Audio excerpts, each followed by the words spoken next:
But let's come on in and close out the day. I think we had some really interesting conversations. I've just been thinking today as I've been listening to how people talk to think, that it's been so interesting thinking about employee ownership these past couple of days and sort of in terms of purpose and what are we trying to accomplish? How does the world look different for employee ownership? And it's been really interesting hearing people's discussions of that and even talking about, let's start with purpose in mind and think about sort of strategy and policy with respect to how we want things to be different, how we want to close the racial wealth gap, how we want to close the wealth gap in general, how we want to think about improving people's lives and livelihoods, how we want to have more participation in civic life and in our communities as well as in our businesses. So really interesting thinking about sort of the broader purpose. And on the flip side, there's also been a lot of really devils in the details kind of conversations. And how do we not get distracted by too many details and figure out which are the right details to focus on and move? So just personally have a lot to reflect on from all of this conversation. And I'm really excited to now have our 5 final speakers come up and share sort of some of their big ideas and reflections on employee ownership.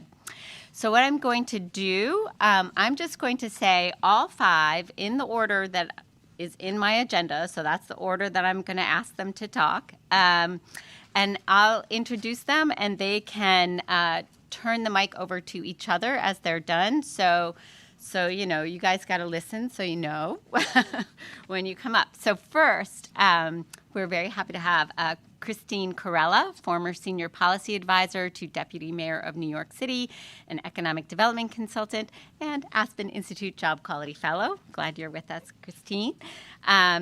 After Christine, we'll have Jason Wiener, President Jason Wiener, member, Colorado Employee Ownership Commission, Executive Fellow, Rutgers Institute for the Study of Employee Ownership and Profit Sharing. You notice how we claim them all and make their titles immensely longer.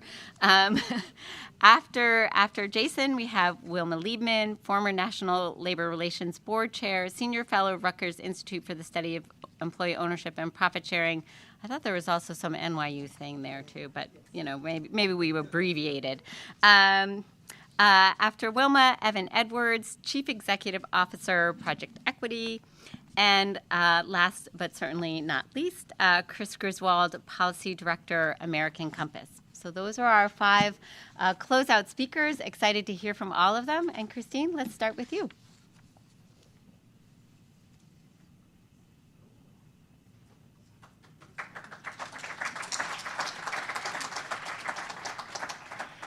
Excellent. Thanks so much, Maureen. And it's such a joy to be with so many collaborators and to see so many familiar faces. Really proud to advance this agenda alongside all of you. I come to this work having spent over 9 years in economic development in the city of New York, everything from real estate investment to our minority and women-owned business program, my last role advancing community wealth building and employee ownership in the de Blasio administration. Over the last 2 years, I've worked to advise a number of municipal leaders across the country, over 60 city leaders from Maine to Alaska, Indiana, Florida, Arkansas, Oklahoma, in between, many political stripes. And needless to say, so many of them are looking to alternatives to winner-take-all economics, right? The big Amazon deals coming to their communities, the attempts to look like Silicon Valley. And so for them, the big idea of employee ownership is not a hard sell. The question they ask is, so what is the toolkit? How do I bring that to my community? And I'll be honest, that was the same question I had. And we spent a lot of time building the plane as we were flying it in New York City Hall. And so, very proud of the many investments we've made in city centers and state centers. But I think there's a big opportunity for us to tap cities as the place to catalyze employee ownership. And I want to talk a little bit about what that might look like. I want to start by taking a page from the affordable housing field, what's been developed in communities, the partnerships between municipalities, states, and the federal government over the last 50 years. Believe me, I know housing is in a bit of a crisis at this moment, but those policy levers stand, and they offer us some opportunities. Take first the opportunity of first-time home buyers assistance. think about that for employee ownership. How might we capitalize workers to buy into the places where they work? Things like unemployment insurance. In New York, we've been working to support entrepreneurs in building business plans. It's a smaller version of unemployment insurance. But what might that look like as a capital tool to allow buy-in, right? So that we don't ask folks to deduct employee stock purchase plans from their wages or membership buy-in for co-ops. Michigan has legislation that reduces the individual income tax burden for individuals who invest in companies. This is for everyone, non-accredited investors. How might we think about that tool, state income deductions to incentivize employee ownership? In cities, real estate is our biggest lever. How might we use real estate incentives and property tax abatements to incentivize employee ownership or to reward the good actors and employee-owned businesses that are in our communities? Thinking about sector approaches, what regulatory and licensing tools give local governments say in business operations? And how might we inform businesses or incentivize businesses to convert to employee ownership? In New York, and a huge testament to the ESOP community, we've been able to move legislation to get engineering and professional services firms to be eligible as ESOPs. It had previously been unallowed in their certification. We issued guidance and worked in the weeds of contracting so that eligible co-ops could be certified as minority or women-owned businesses in the city of New York, and worked really hard to get contracts. We were in the process of certifying the 2 largest worker co-ops in the country as minority and women-owned businesses, unlocking that opportunity. Where businesses may close or be in non-compliance, might there be a right to first refusal for workers, like the tenant movement has worked to build tenant opportunity to purchase? And last week, $20 billion of investment was announced in green sectors from here in DC to local communities. That's going to be transforming the built environment in every single community. What is our green strategy for building ownership? All of the businesses that are going to be delivering those services. Certainly, we have to think about finance and the finance tools of policymakers. We need new agencies, secondary markets to free up capital for employee ownership. Aspen's been working to help build a secondary market in CDFIs. There's a venture called ScaleLink that's been doing that work. What does that mean for giving us the capital we know we need in communities to scale up employee ownership? Colorado and Maryland have municipal bonds for business lending. Really exciting. We actually have been trying to do that in New York City. Again, this is non-capital municipal bonds. It's a really big deal. Maybe you're not as excited about bond markets as I am, but we spoke to the bond issuers. I was on the phone with Jefferies. They thought this was a whole new category of bonds. They were really excited about it. And what I want to say from the public perspective about finance is that we need to rethink our capital stack. And so to use another city metaphor, I want to think about a bike lane. We often use our public finance to build a bike lane to protect parked cars and oncoming traffic and not people. And similarly, most of our public finance for catalyzing business has been protecting banks and asset holders and not workers or employee-owned companies. And so as I offer, the billions of dollars we should be thinking about employee ownership, we also need to really rethink the guardrails and put workers and businesses first in that capital arrangement. And there's some amazing examples of integrated capital. I again want to look to affordable housing. The Wu administration in Boston has put renters first. Governance whereby renters make decisions and have aggregated $47 million worth of capital around that, including from traditional lenders. So I'll just say, like the affordable housing movement over the last 50 years has perfected policy tools in place, we too need to think about the policy tools that can unlock employee ownership. And I believe ownership is of interest to so many municipal leaders. Cities are ready to build if we can offer them the new municipal toolkit for employee ownership. I hope you'll work with me for that. Thanks.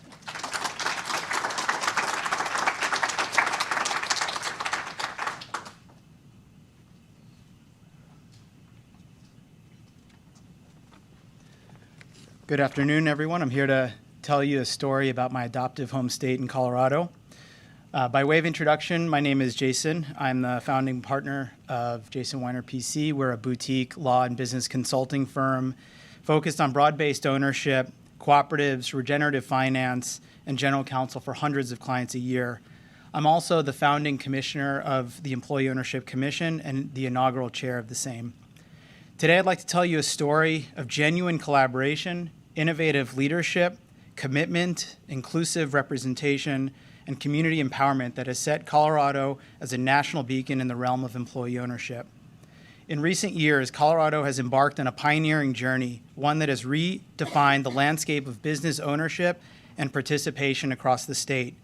The journey began with stalwart role models such as Namaste Solar, New Belgium Brewing, and the inspiration of the Center for Community Wealth Building, which caught the attention of then Congressman Jared Polis, who served my district.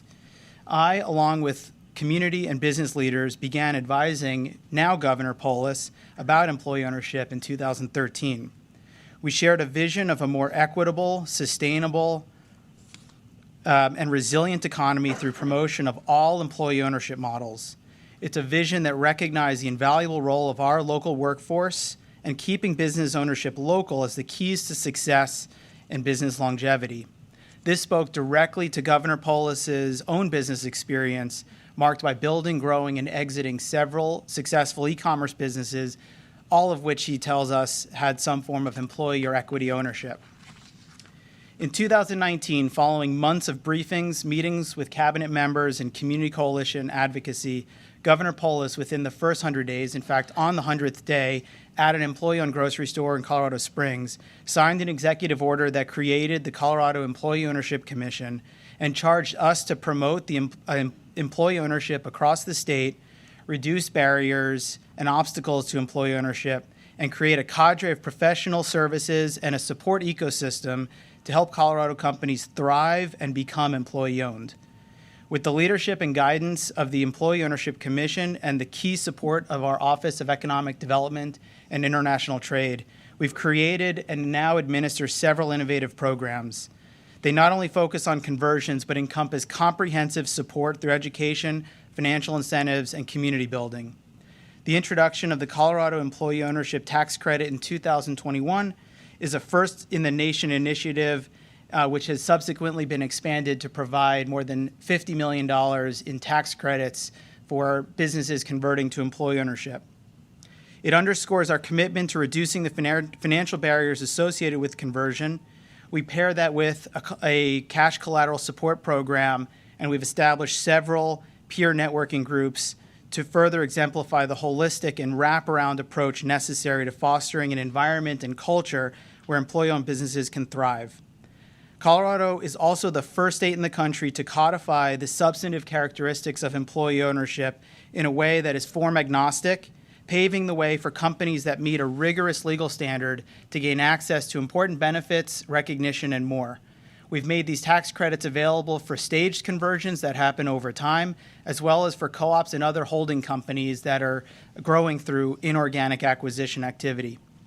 Since the inception of these initiatives, we've witnessed a remarkable surge in employee ownership conversions. From a modest trend of 1 to 3 per year, we've seen a dramatic increase to 63 companies converting since 2021. This is not just a number. It represents a significant shift in our economic fabric, promoting higher wages, job security, and a more engaged workforce, while ensuring business owners have a viable succession plan and a means to attract and retain key talent. With 6 in 10 business owners in the United States planning to retire or sell their business within the next decade, and a stark realization that only a small fraction of businesses are passed on to the next generation or sold, Colorado faced an imminent need to act. Colorado is also home to several cutting-edge sectors in transition: outdoor recreation, cannabis, aerospace, tech, and now natural medicine healing. We recognize the potential for employee ownership to fill this void and provide an important anchor for community stability, providing an avenue for business continuity while safeguarding the livelihoods of our workforce. We also realize the power and potential of getting companies into a broad employee ownership tent, which then makes it easier for them to up-level their employee ownership plan in the future. The impacts of our efforts have been profound. The majority of applicants for our tax credit program are from rural Colorado, highlighting the far-reaching benefits of the policy. Additionally, through our grant program, we facilitated 21 employee ownership conversions, predominantly through worker cooperatives, distributing significant funds to these transitions which otherwise struggle to access the necessary capital. We're partnering with the Minority Business Office to ensure access and relevance to disinvested communities and communities of color. We're also partnering with our SBDCs and the local SBA offices to ensure up-to-date information disseminated through their broad networks. Employee and broad-based ownership has been my life's work over the past 15 years, and the majority of time I've been a lawyer. The journey in Colorado towards becoming a leader in employee ownership is a testament to the power of vision, imagination, collaboration, and action. We continue to build on our accomplishments, but we invite others to point to, critique, and build on our model for economic innovation and social equity. This is led by, guided, and centers on the impact that this work has on communities and through the businesses that are revitalized through the power of ownership. I want to thank you for your attendance at this event, and look forward to continuing into the evening. Wilma, I invite you up. Thank you.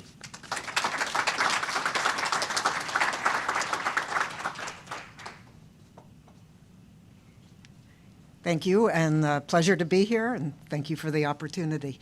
I guess by way of a big idea, what I'd like to do is revive a big idea from a century or so ago, and that's the idea of industrial democracy.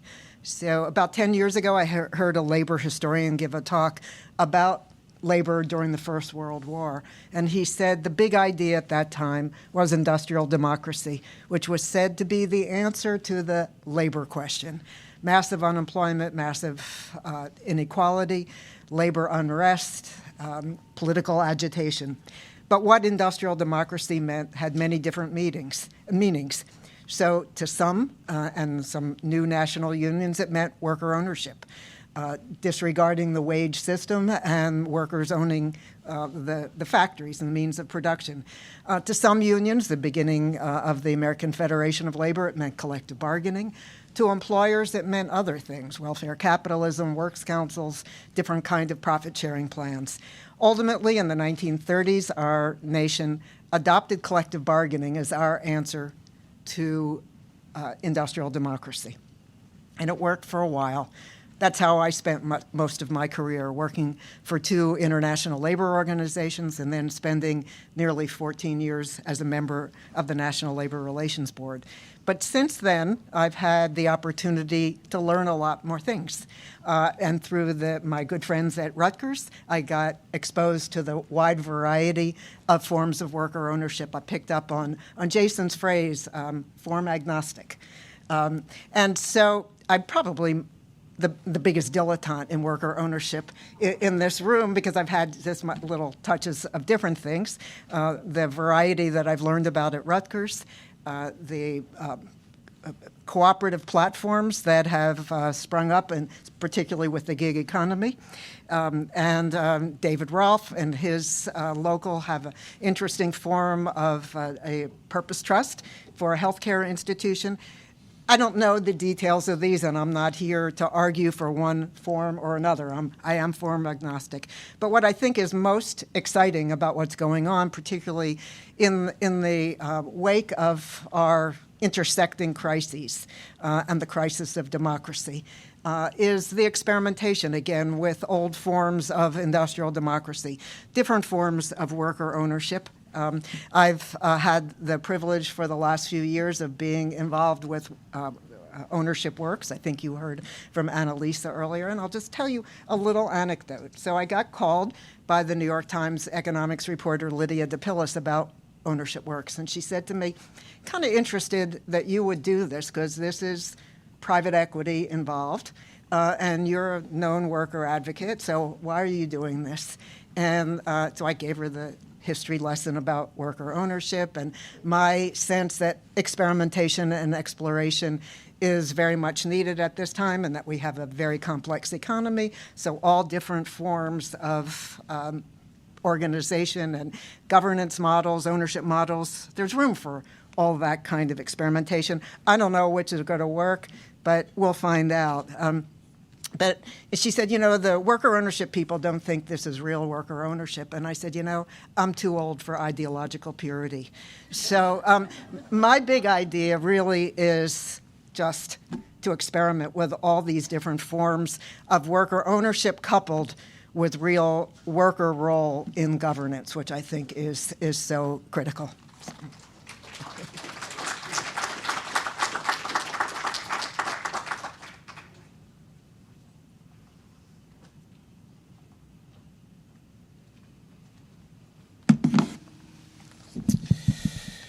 Good afternoon. I'm Evan Edwards, CEO of Project Equity. Before I get started here today, I want to thank Maureen and Matt and the team here at Aspen for the opportunity to be here before you. It's a real privilege. So my big idea won't come as a surprise to those of you I've spoken with over the years, and you've become familiar with my thoughts. In a few words, it's time to bring employee ownership to the mainstream, to make employee ownership as familiar and as much a part of the business ecosystem, M&A strategies, and the national vernacular as terms like publicly traded company, union shop, and startup. We want individuals to aspire to be employee owners.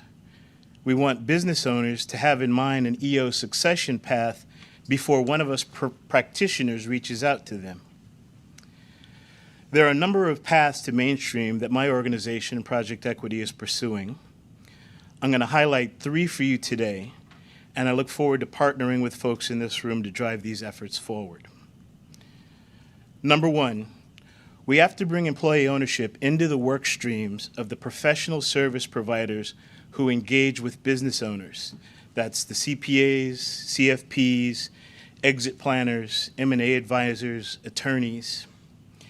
We want to move as many of these folks as possible beyond simple awareness of EO to practical and practicable knowledge such that an EO transition or transaction is top of mind when their clients are seeking strategic operating advice or exit paths.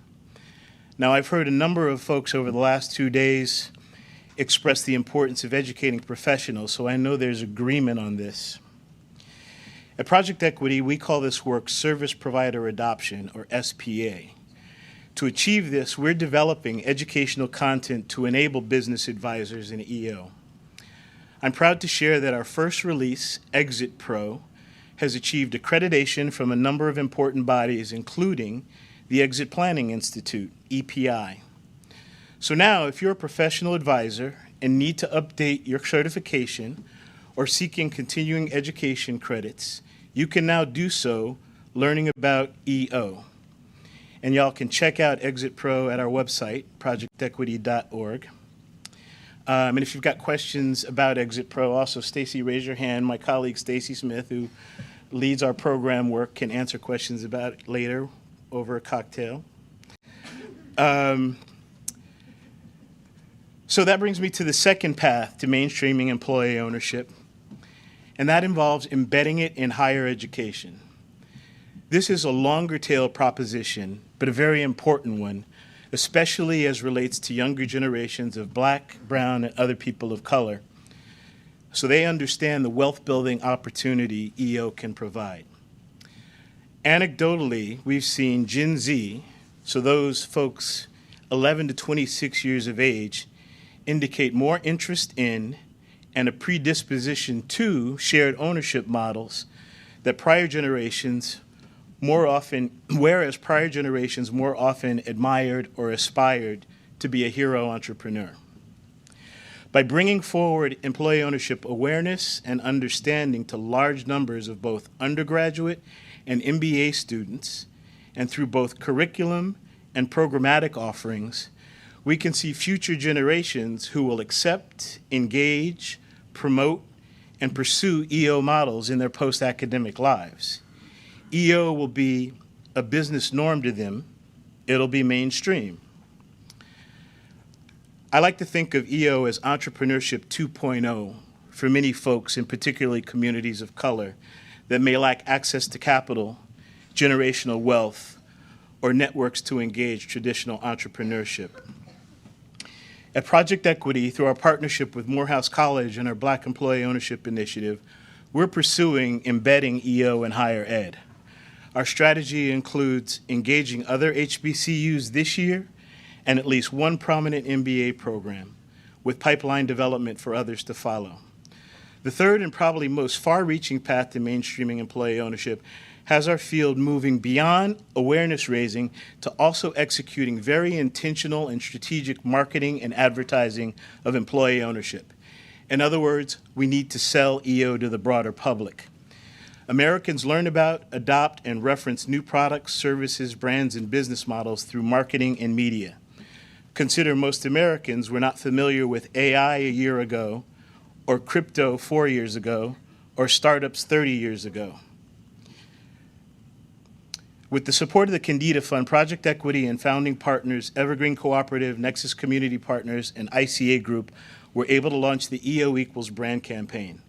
Now, as governing partners of EO Equals, Project Equity with Evergreen Cooperative are working to elevate the EO brand.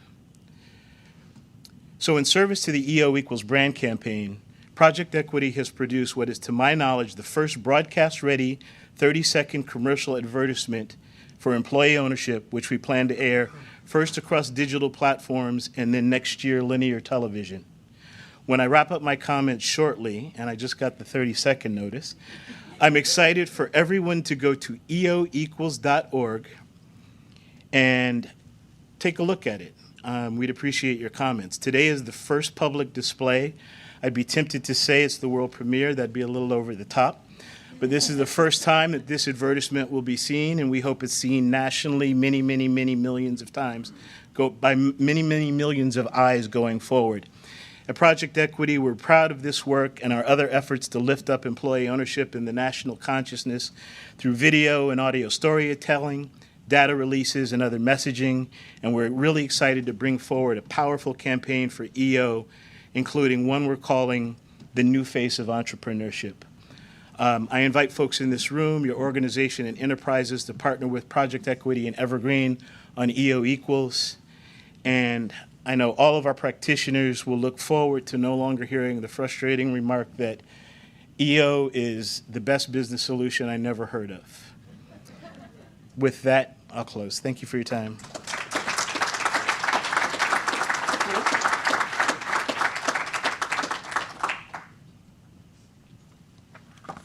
Good afternoon.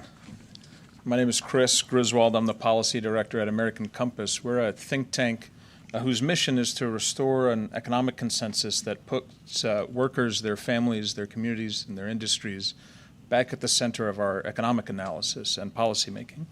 I was asked to share my one big idea that I'm most energized by when it comes to employee ownership. I only have 5 minutes. I can only talk about one thing, so I figured I better talk about Aristotle. Wilma, I see your 100-year-old idea. I'll raise you 2,300 years. Aristotle wrote a lot about how societies work, what makes them function or fail. One of his ideas was what he called civic friendship. That's the term he used to describe the sense of goodwill between a group of people, one for another, that emerges when that group of people has a sense of shared common purpose in a shared project. In the case of civic friendship, a shared political project, a shared community. That's what he thought allowed societies to remain whole rather than devolve into tribal conflict and warfare. And for Aristotle, that experience of a sense of common purpose wasn't some grand spiritual kind of thing. It was very practical. He thought the most practical and pragmatic place to experience that sense of mutual interdependence was in economic life, was in the workplace, where we, in a very pragmatic way, encounter that we need each other and are needed by one another. I think civic friendship is a pretty good description of something that America quite conspicuously lacks these days, because civic friendship in the Aristotelian sense only works if people really do believe and feel that they are, in fact, partners in a shared economic project, not just a unit of production that is being deployed for the benefit of someone else. Fast forward 2,300 years to Martin Luther King, who said much the same thing. There's a great book that collects his speeches to the labor movement you should take a look at. And if you read it, you'll see that he was very insistent that while access to the ballot box was extremely vital and necessary, it was not enough on its own to realize the unrealized dream of American democracy. The ability to fully participate in the economic life of the nation, to be enfranchised and to have a voice economically was also essential if American democracy was going to survive. Tommy Shelby is a philosopher who writes a lot about Martin Luther King. Put it this way: when you're sharing a society with others, you have to share not just in the burden, but the benefits of that common form of life. There is no way for you to see yourself as an equal when even your most basic material needs have less weight than others' access to $4 million penthouses in New York. He wrote that a while ago. $4 million won't get you as far as it used to in Manhattan. That's why I love employee ownership so much. Because it doesn't matter just that we solve the pressing economic problems that we're facing, like widening inequality, which a majority of Americans, including a strong majority of the working class, including a strong plurality of self-identified Republicans, I think is a major problem. It's not just important that we solve wage stagnation. It now takes more weeks of earnings for the average worker to afford a middle-class family's lifestyle than there are weeks in the year. It's not just that we need to do something about the offshoring of good jobs or the issues of financial precarity that face working families, all of which, as you heard these 2 days, are issues that employee ownership can speak to. It doesn't matter just that we solve them, it matters how we solve them, because we're also facing another fundamental problem that's come up in the course of these conversations, which is that a majority of American workers that really do feel disenfranchised and powerless in the economy because they are. And unless we solve that problem, unless that problem is substantially addressed, our fraying social fabric will continue to fray, and our faith in democracy will continue to decline, and our sense of civic friendship will be at risk. So that's my big idea, that we remember that as we all go back to our respective work in this space, that the term ownership doesn't just have a legal sense or a financial sense, as in the right to share in the profits of a profitable enterprise. Ownership also has a civic sense, as in a sense of ownership in our shared economic and civic life. A sense that national economic life really is a shared project, that we are all in together as partners, that all of these meanings of the term ownership belong together. And then, and this is what I get so excited about, to take that sense back to the practical work of making this stuff real in policy and the other places we work, and get jazzed about just how valuable employee ownership can be as a tool that helps us solve that problem, as one of the ways we might try and enhance a sense of genuine participation as partners in the American economy. Thank you.